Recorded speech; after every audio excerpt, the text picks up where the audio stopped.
What's going on, guys? Tony here, coming at you with another Monster Hunter World video. This is going to actually be my first build video for the game, and it's going to be a 100% affinity or crit build with the dual blades without any augmentations to my weapons, mostly due to the fact that I'm not at the part in the game where I can do that, but it's literally just a little boost from some jewels and regular just armor additions, and as well as some weapon bonuses for affinity to make an 100% build, and it's actually really fun to use. So we'll start off, we'll get into the armor and then the weapons as well. So the weapon that we're going to be using is called Sin. It's the final weapon from the Odogaron tree, and it gives us actually a 20% affinity boost right there, and it actually has really good sharpness. It actually goes into the white sharpness, which is as high as you can go into the game. Now, this is actually not the only option you have. You can also go into the weapon, the Arcanaria, I should say. Arcanaria 2, and I don't think this is even the max one. I'm not sure if the max one gives even more, but this one I believe is from the Kulu-Yaku tree, and it gives 20% as well, and I think this one can actually be upgraded more. So just know, with that said, all you need is a 20% affinity weapon to make this build work. Now, one of the main things that we're going to be using to help us out is going to be the Master's Charm 3, and that's going to be basically giving us 3 points of Critical Eye. Now, Critical Eye is basically just the skill that gives base affinity. So level 3 is going to give us plus 10% affinity or crit. This one can be a little bit difficult to level up because you'll need some gems to get past certain levels. I believe to get level 2 you'll need an Odogaron gem, and I believe for level 3 you'll need a Nergigante gem. But once you've had that all put together, that should be an essential tool for this build for sure. Now, moving on to the actual armor, we're going to be using the Dragon King eye patch, and now this is one of the more unique armor pieces in the game because it's not a full set.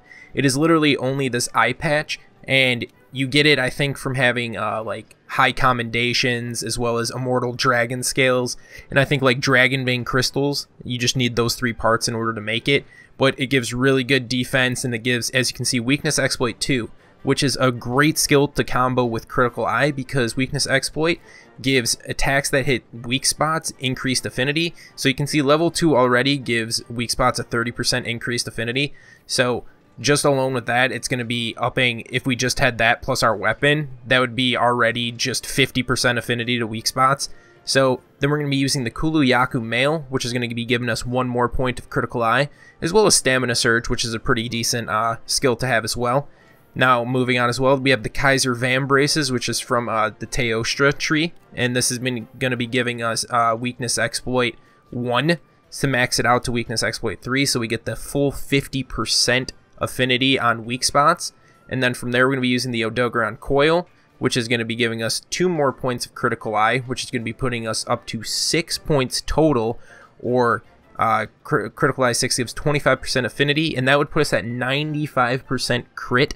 But the Odogaron Greaves come through, give us that last point of Critical Eye, giving us 7 and making this finish off to 30% affinity for Critical Eye, and then the 50% from Weakness Exploit to the weak area, so that's an 80% crit right there, plus the 20% crit from our weapon already, and we have 100% crit when hitting weak spots on the monsters. And additionally, we have some other skills in there that are decent. They're not super strong. Like I have the attack boost gem on one of my pieces. You know, Stamina Surge is decent to have. Quick Sheath is okay as well. Honestly, I can make this in a different way. If I was able to get, you know, like a crit gem or anything to put on my weapons, then I would probably switch over to like the Odogaron Mail, so I could get actually some more speed sharpening, because that's pretty essential to have in fights where you don't want to be exactly sharpening all the time. You just get 1 quick slice off and then your weapon's back to sharp. But for a build like this that doesn't take too much to actually get, the only like super rare like Elder Dragon pieces you need is like from like Teostra, and that other than that, it's pretty much just, you know, standard monsters, Odogaron, Kulu-Yaku.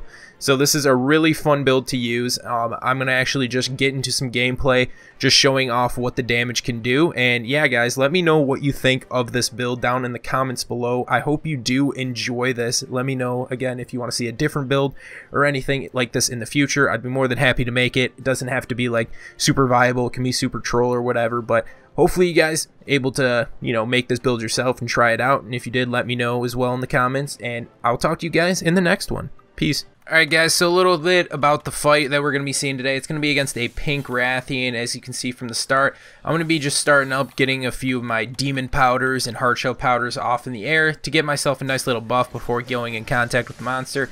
I like to always get buffed up before so I can get a nice good first hit on there. Most of the crits you're going to be seeing in this are going to be roughly in the low 30s, some in the high 30s, as well as the 20s a lot of the time.